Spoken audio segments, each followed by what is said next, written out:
What's up, guys? Welcome to Majestic Gratitude, and today we are going to be talking with a Reiki practitioner. Well, I don't know if you wouldn't mind introducing yourself. Hello, my name is Jessica. I've been doing Reiki for about 1.5 years, almost 2 years now. I just really wanted to pick at Jessica's mind. I met her recently at a bit of an event. I'm not really sure what it was. I think it was like a spoken word / like singers, and what was it? I actually kind of like ran in there. There was a funny story behind that. But It was a place for artists to get together, so like singers and people that drew or painted, to just get together and appreciate each other's art and perform. And it was amazing. I saw a lot of great pieces, and I got there a little bit late, but I saw a lot of great things. I actually met Jessica, and we started talking. She told me that she does Reiki, and I was just completely curious because I heard of Reiki. I didn't know what Reiki was, and I wanted to find out as much about it. And I experienced my own little Reiki session with her, which is really great. Would you mind kind of telling us what is Reiki? Like, what is it in its essence? So Reiki is a universal life force energy, basically. Okay. So everything is made from energy, me, you, this table, this cup. Everything is energy and vibration. As a Reiki practitioner, I'm able to channel the energy into my body and have it come out of my hands to assist you and others in their healing journey. Nice. So how does that work exactly? Like, how did you learn how to do this, and where did your journey start? So you can only be attuned by a Reiki master. So basically they've been like passing on to their students. Like their lineage and something. Right, yeah. Oh, wow. So I had to find my master's, and it is something you have to pay for, and they certify you. They teach you everything about Reiki, chakras. They show you the positioning, hand positions for when you're working on the body. And they attune you, which is kind of like a special ceremony that they do with you so that you can be able to channel the Reiki. And then they give you a certificate of completion. I know that you've been doing it for about 2 years now, right? Yeah. How did that all start, and what's the story behind your business? But once I started on my Reiki journey, I was kind of led, I guess I would say, to start my own business because I really wanted to have more control of my schedule, and I wanted to be able to help people. That was the main goal. So I started going through the motions of getting my business license and all of that, which is a very hard process. Yes. It's very hard. Kind of expensive depending on the business too. I'm fighting that out with Majestic Gratitude. Yes, there were times when I was like very much like, oh my gosh, do I want to do this? Like it just seems very scary process. Definitely. But I went through it. I actually manifested a lot to be able to attain that money to get my business license. And I got my business license, and my business is called Blooming Desert Reiki, and I named it because I am born and raised in Las Vegas and wanted it really to represent like me and who I am. How would you describe the comparison between what your business's name is to who you are? Right? I know that you mentioned that it's because you're born and raised in Vegas and stuff, right. But why does it symbolize you? Obviously the desert, because we do live in Las Vegas in the desert, but the blooming part was really important to me because I feel like it represented me like coming out, like a flower blooming, you know. And one of my kind of like slogans, I guess, or just sayings for my business is that I want to help others bloom as well and kind of come into the realization of themselves and the power that they have and stuff like that.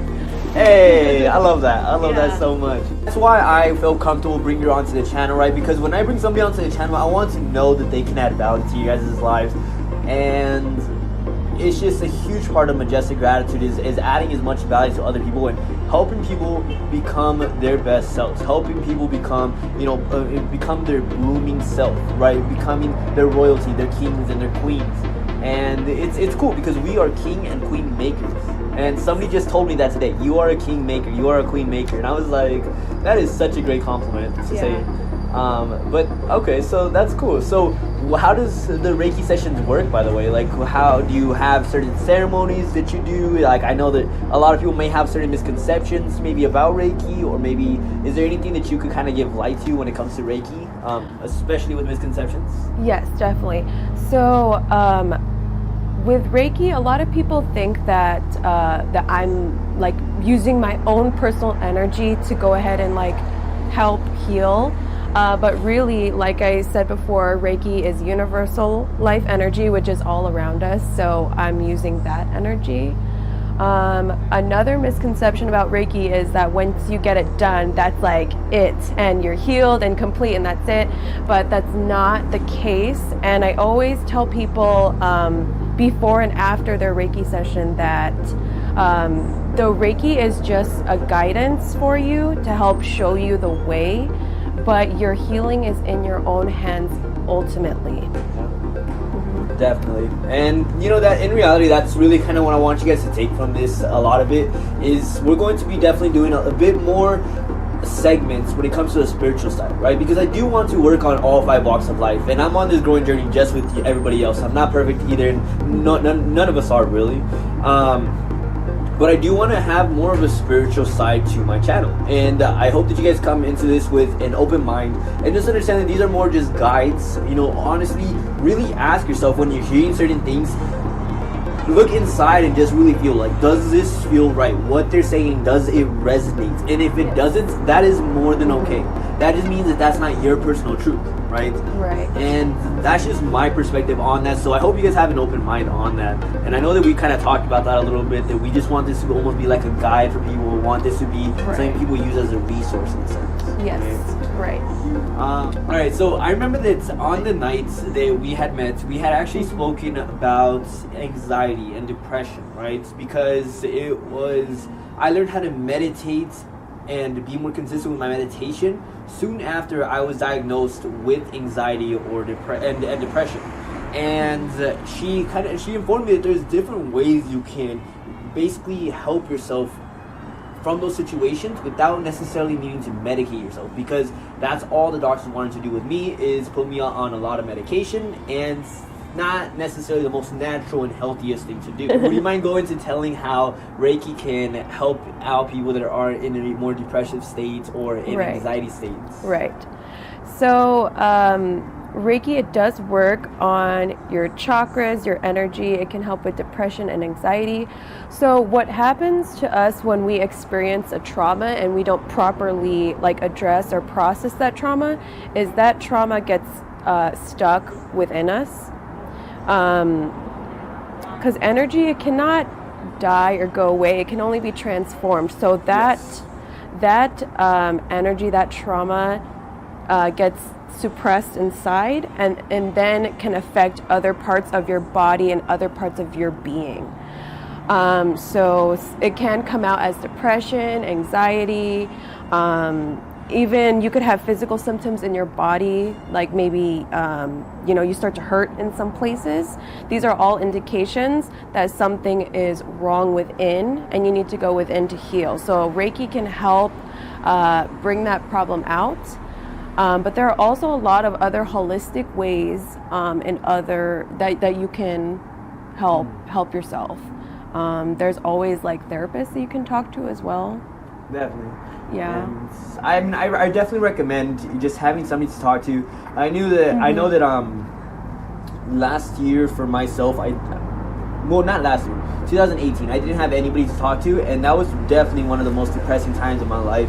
I definitely needed to see a therapist, mainly just to have somebody to be able to relate, because I feel like humans, they want to connect with one another, right? They want to feel heard and understood.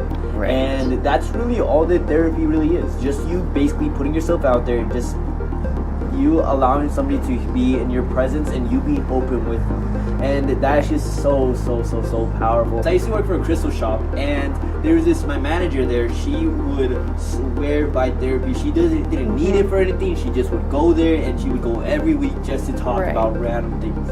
But we definitely know that meditation is a really great thing. Yes. Journaling what you are grateful for every morning, 3 things, especially when you're not in that habit of thinking about what you're grateful for and you're always thinking about what's going bad. Huge. I think something I do want to talk about is kind of, I guess, mastering your energy, and once you do that, you can kind of master like everything else around you, if that makes sense. And I think that's very important to talk about. I think it's huge because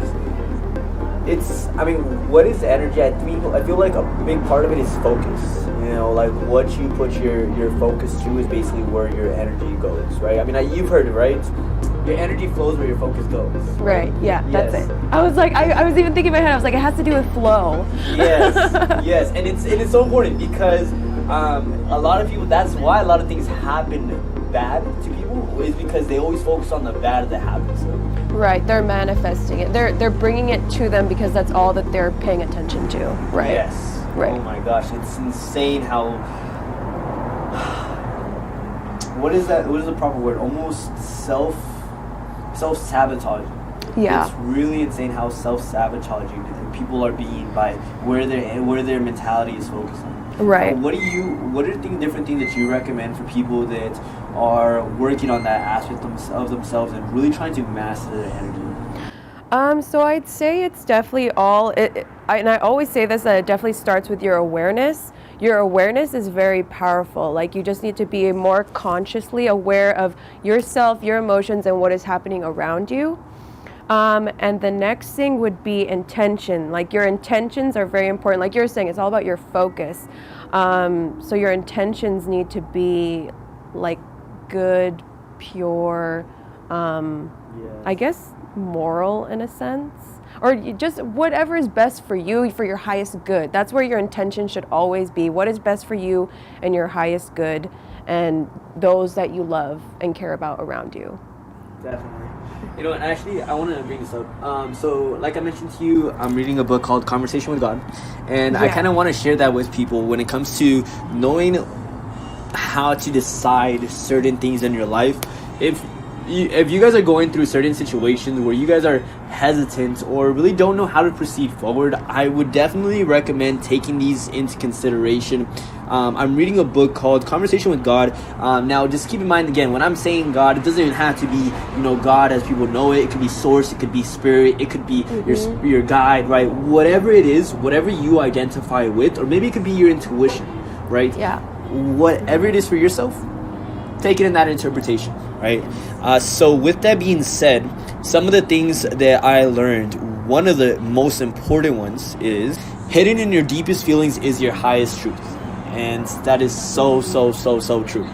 What situation that you probably knew deep down inside that you probably should not be going down a certain way? I don't know if you had that experience where in the past you just knew this is not right, I should be somewhere else, or I just feel with my deep down intuition that I should be doing this, or I should be pursuing this, or have you ever had that experience before?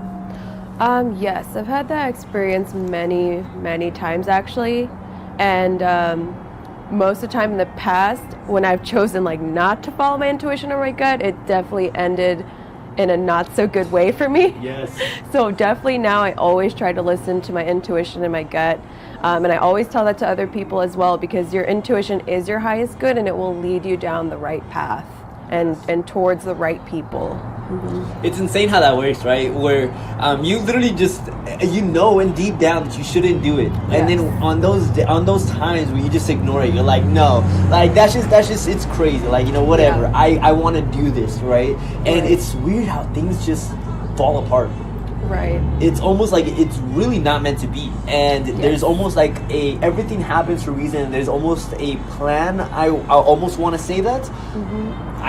I hesitate with saying that because I understand that there's free will in everything, but I feel like when you try to almost combat.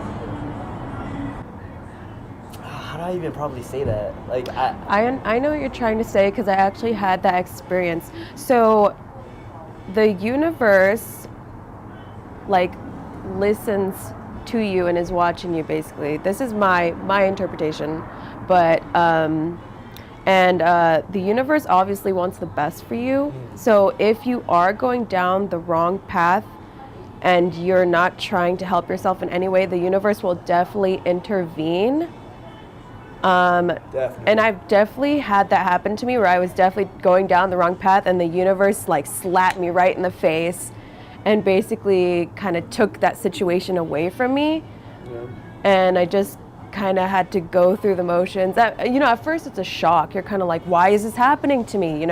Why did that happen? I don't deserve this, stuff like that. But then you come to realize, like, wow, that really wasn't right for me. It wasn't serving me. You just have to kind of look at the bigger picture of yourself and know that it was all just a learning experience. Yeah. And even those experiences where you don't listen to it, I feel like even those was meant to happen so that you can learn from it, and you could you reflect on it, and you're like, okay, I learned this, and I also learned this, and this is why I'm able to do more now. Yeah. Right. Personally, I feel like when I felt this was, so I used to be in a business. It's called Worldwide Group, and she's heard about it before, and she called me out on it. She's like, "Oh, you look like you're in Worldwide," right? Yeah. And it's honestly, I take that as a compliment, just because I learned a lot of values from Worldwide. I learned how to develop myself and how to stop focusing on myself, and instead shift my focus to helping other people grow.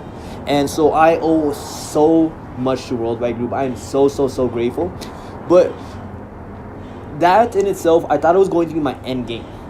I never thought that I was going to be leaving that. I thought that's just all it was, right? And I was very shocked to one day wake up and out of nowhere, shocked everybody. I was like, you know what? I quit and I'm going to try something different. And it's weird because it was for the longest time, for months, right? I was in it for 2 years, right? For months. I had actually almost been combating the idea of quitting, because I was like, no, I know this is such a great opportunity. The association is amazing. Like, such amazing association, such integrous people. So great, right? And I was having conflictions because I didn't want to let people down that had been there for me and had taught me so much, and it almost be like I just crapped on it, right? Where's my gratitude without giving results?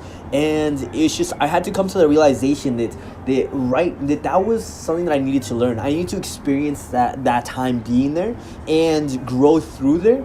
And now that I'm done with that, I have become a better person, and I need to move on to the next step of my life.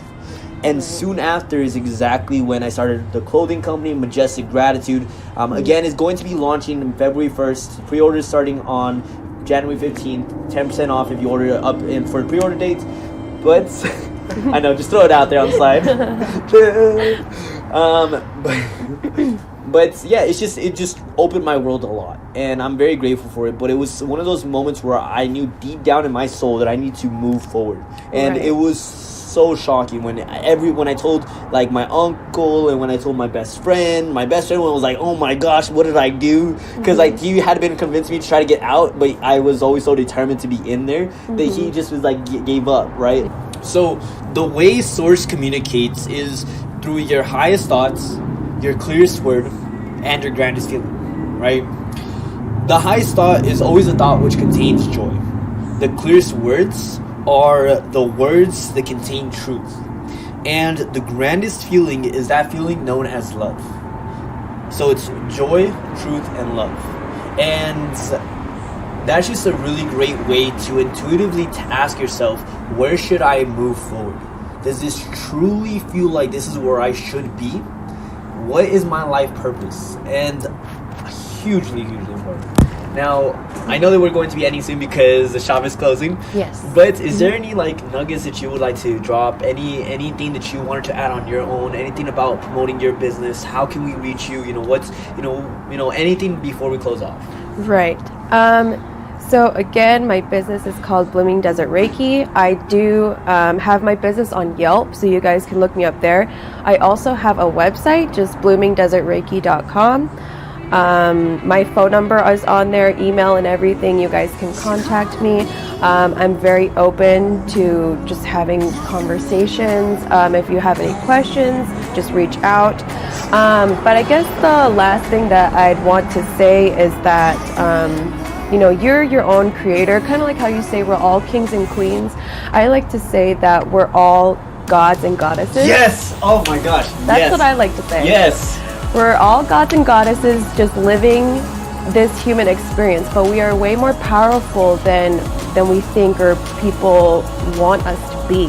And once we come into this realization of ourself and our power, the more that we can start mastering kind of the world around us.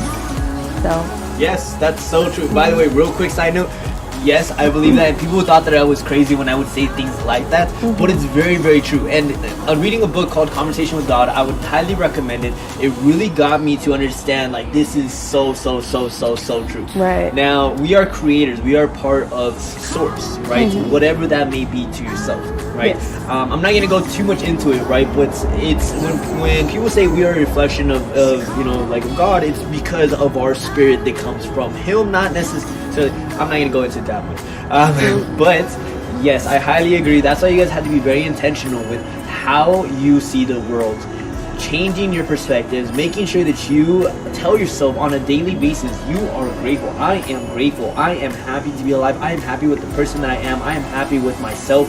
So that being said, we're going to be ending it here, guys. Hope you guys enjoyed it. Again, we will be leaving her information down in the description, and then I'll probably be mentioning it throughout the video as well.